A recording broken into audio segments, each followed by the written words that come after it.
मेहड़ चोरियूं फुरियूं रुकजी न सघियूं। पुलिस ला तालुक बणियल। गुज़िर रात अब्दुल्ला कॉलोनी में चोर सहाफ़ी अब्दुल गनी मेराणी के भाणेजे अहमद अली मेराणी के घर जी दीवार टुपी घर मां सिलाई मशीन 30,000 कपड़न जो बैग चोरी करे विया। मुतासिरन जो एहतजाज चोरी वापस कराइण जो मुतालबो वधीक उन्हन हवाले सां मुतासिर अहमद मेराणी जे अवामी न्यूज़ सां ॻाल्हाईंदे चयो त नालो मुंहिंजो अहमद अली आहे। मां पाण राति जो मीरानी आहे साईं।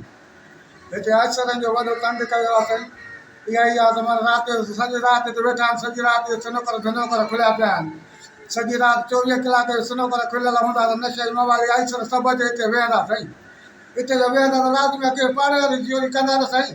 ॿियो काॾे वेंदा न जो के पाड़े वारे जो थींदो इहो ई थींदो। बसि ज़ुल्म इहो ई आहे त अक्षरनि जो त वॾो वेल आहे बाबो। वॾो तंग कयो आहे अक्षरनि। सॼी राति 24 कलाक इहा अक्षरनि का बि कार्रवाई नथी करे। मां गॾी वियुमि सां इंसाफ़ कयो वञे। सां इंसाफ़ कयो साधू वारा तव्हांजा अमेर वारा सभु इंसाफ़ कयो साईं। मूंखे चोरी मोटाई वञे मुंहिंजी साईं। सब्सक्राइब कयो अवामी न्यूज़ HD खे ऐं ताज़ा तरीन ख़बरुनि लाइ ॾिसंदा रहो अवामी न्यूज़ HD।